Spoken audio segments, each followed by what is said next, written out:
So just see if you can maintain that body connection as you listen. So you're listening in a way with your whole body. But you don't let yourself leave connection with your whole of your body. The theme for the talk this evening is called Obsessive Thinking and Expanding Mind. And it was inspired by a memoir that was written by a friend, recently published book by a friend called Haley Katzen, which explores her search for belonging. She was a migrant from South Africa. It was all not only belonging in a country, but all sorts of belonging she's exploring. And it's a remarkably courageous piece of writing because she completely exposes the rawness of her thought process. And I felt deep compassion for her struggle, chapter after chapter, to find peace under the onslaught of her self-crippling ruminations. And this is how she describes them for herself in the memoir. And now her thought processes are not different from most human thought, or all human thought processes. We tend to be full of self-criticism, self-judgments, and some of the ones that she was grappling with were judgments such as useless, failure, stupid, foolish, selfish, self-indulgent, and evaluations of not enoughness in oneself and in the situation at hand, and shame and self-blame. So it's pretty much the raft of human where we get on our own case. And I think you would find it quite familiar. And, it's not surprising because our culture is a culture of punishment and judgment. And, you can just see it in the entertainment world, in the raft of TV shows that have made shaming people into an entertainment.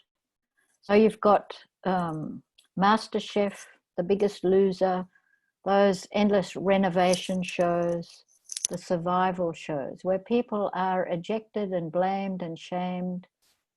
And that's the end. We don't realize we're making entertainment, or maybe people realize it. I don't know, but making entertainment out of shaming people. So this naturally leads to the internalization, a culture that's full of blame and shame and punishment and so on, and judgment. Leads to the internalization. We internalize that culture, and then we punish ourselves because we think, along with the culture, that punishment is going to make us better. And this is usually not in our awareness when the self-critical thought loops start up, because it is a habit and it's conditioned by past experiences. And that's not who we are, but we start to get caught up in thinking it's who we are. And those interminable thought loops create huge tension and huge dissatisfaction and suffering. And in the memoir, Haley finally realizes, and these are her words, we can't take shelter under any label. We can't even shelter in a deep and true, generous love.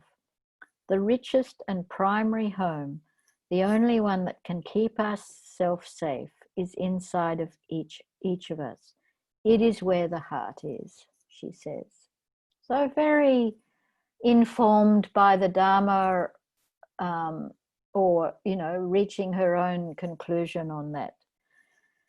And such a profound insight, because most human beings are looking for that sort of satisfaction outside of themselves to stop the suffering, which makes us very small and consumptive people. So whenever we fabricate an idea of ourselves into a particular image or role, we trap and contract into something small that has a delusive appearance of being inert. We are not inert, we are a flow, an endless flow of experience. And as Haley found, we can't, just to repeat that, we can't take shelter under any label. That's the inert, the label, because it's not who we are. Because these images and labels depend on others to uphold them. They are fantasies, and unless others uphold them, they're not validated. And it's that failure of others to validate those images often that leads to an endless chewing on a stream of thoughts that are generated by needing that form of validation. And this is just one of the many ways that we lose connection to the expansiveness of mind, that the natural expansiveness of mind, the relaxed, open, connected, creative mind that is always available. And the 4 foundations of mindfulness is a body-based practice and a wisdom teaching. And Haley notes that where the heart is, and we need so many reminders to turn towards our heart, not our intellect or our thinking process, that we turn towards our heart. And our faculties of perception are body-based. And because of this, it's from the heart that mindfulness arises. And the heart is just another way of saying the whole body. Without the heart, we cannot live. And I always say that we follow the heart around the body as we bring attention to sensations and feelings that arise. And is there a weight in your belly area? Is your attention drawn to that weight? Then that is where your heart is right now. So it's a beautiful way of experiencing the body as a big heart. So one of the ways, and a very good way, I think, to break a cycle of self-criticism, and this is not we say, I've got to let go of this. We try to do it by an act of will. It's very difficult to do that. It doesn't work. We let go by an act of, well, letting go is a side effect of awareness. So to break the cycle of self-criticism, what we first need to notice that it is happening. And then, this may surprise you, this is a beautiful practice. We dedicate the merit of this thought or thought stream to the benefit of all beings. Now just hang in there with me and I will explain this. This is a practice from some Tibetan compassion practices. And it's a powerful practice because it opens us to something larger than this constructed sense of self. And it actually gives you a moment where there is a cessation of clinging. And in that moment, even if it's just a few, a collection of nanoseconds, in that moment, you clearly see the empty nature of thought.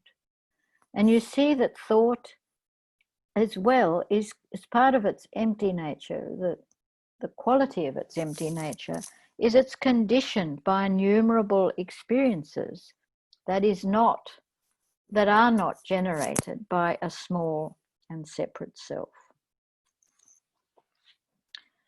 So to remind you now, the practice is to take the thought and say to oneself, I dedicate the merit of this thought to the benefit of all beings. So I invite you to try to notice what happens in your heart and mind. It's a moment of stepping into the mystery of life. So I'm not inviting you to get your thinking mind going and having a lot of thoughts about it. It's not going to work. It's a moment of stepping into the mystery of life, something that is larger than the limited identity self that we continually bring into being. It's a moment of stepping into vastness that will not explain itself. So you're not going to get anywhere by trying to explain it. And another aspect of this practice is that what we often don't notice is that when we feel bad, but not, when we say, oh, I've got some difficult feelings, we call that feeling bad. When we feel bad, then we often think we are bad. And this magnifies and complicates that unpleasant sensation. And this belief, that this sort of conflation of I feel bad and I am bad, is a conditioned reaction from our childhood when we were reprimanded as children at home or at school or wherever.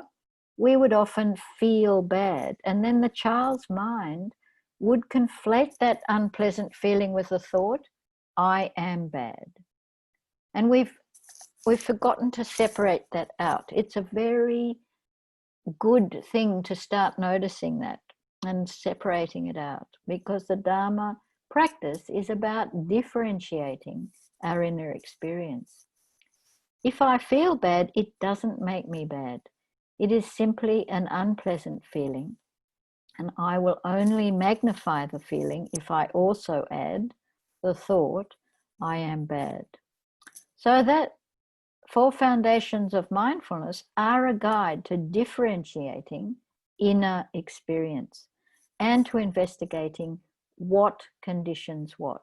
So here we have the thought, I am, therefore I am bad, conditioning the magnification of feeling bad, whatever the feeling bad is.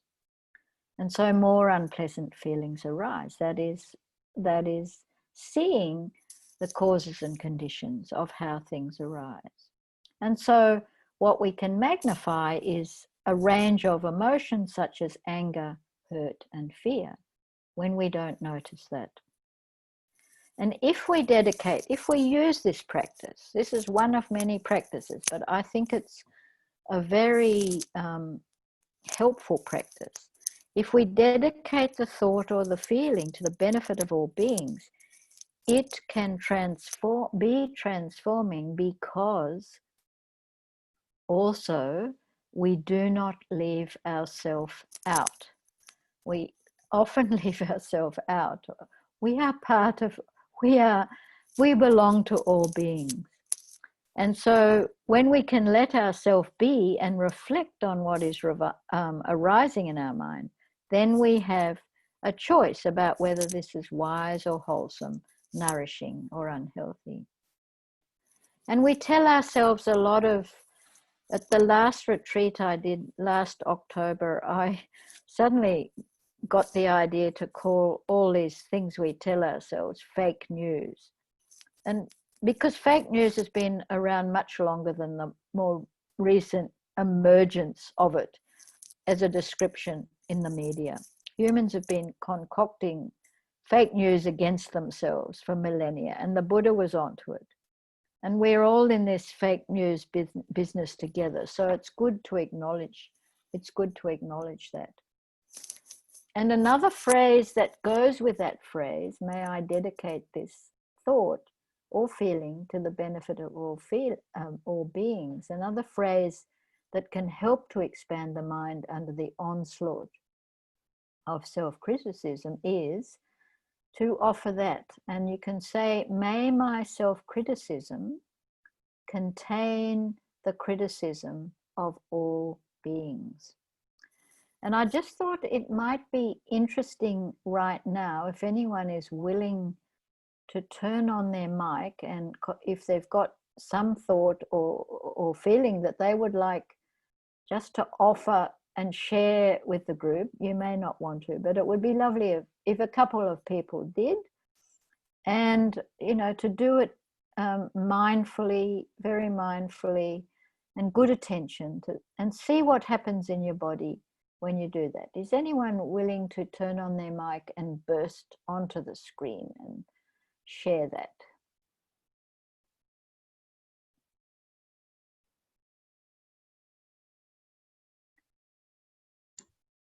Hi, Carol, it's Priscilla. I'll do it. I'm not. Oh, good on you, Priscilla. So, yeah.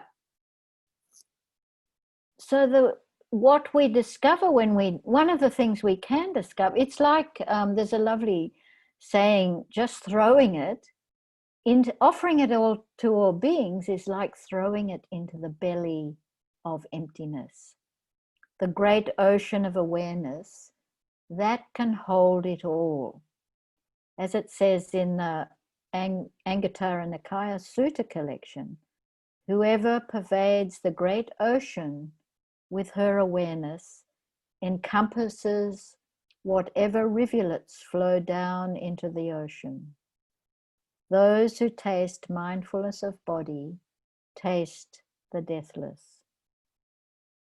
And the deathless refers to living without clinging to a fixed and separate self, that constant sense of becoming that drops away, the becoming and then the dying of that becoming and another becoming, and these endless becomings.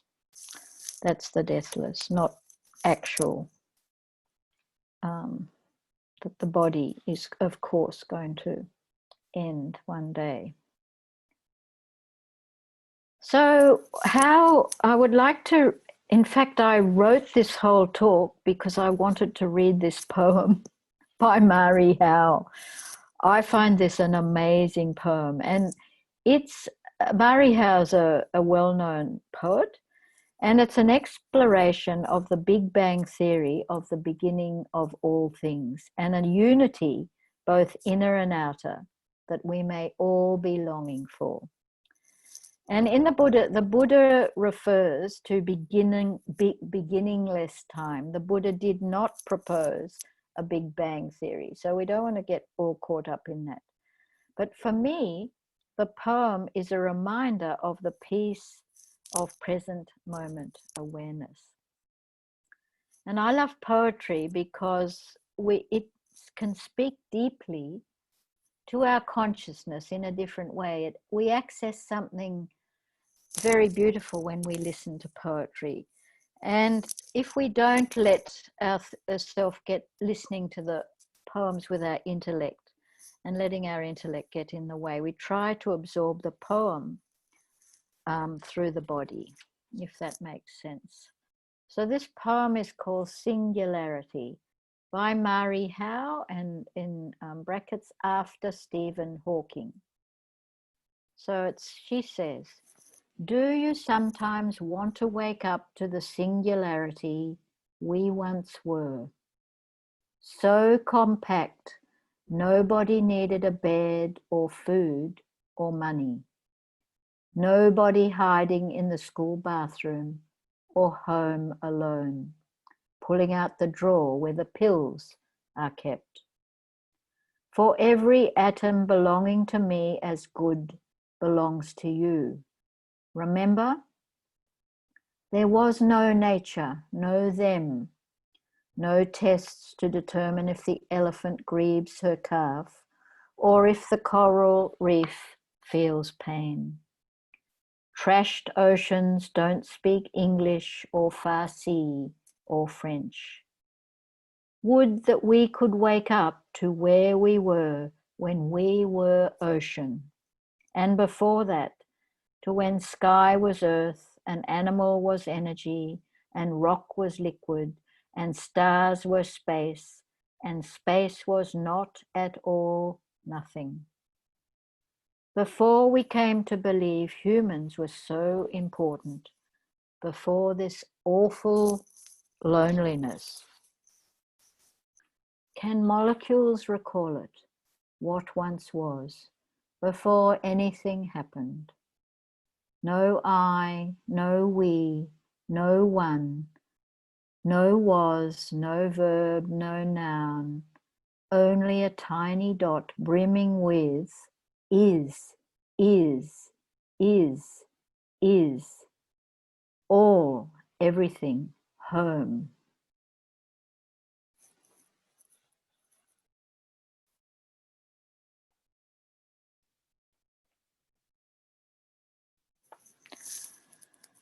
So it confirms this knowing that we have. Give it a home in your heart. Bring it all home to your heart. Your heart is big enough to contain everything. All your feelings, the body sensations, the emotions, everything. When we practice bringing everything home in our own heart, we are stretching and extending our limits, and they will stay stretched. And the more we include everything, the more the boundaries drop down. A real love, it's an enlarging experience. And the more we love, the more blurred becomes our distinction between ourselves and others and the world. And this is a time when we need connection, love, support, nourishment, more than at any time than most of us have known on a global scale. And a sense of connection with others affects our ability to regulate our internal states during crisis and stress. Bonding and belonging nourish us on the path to waking up, to living with ease and well-being. So let's just have a moment's silence together.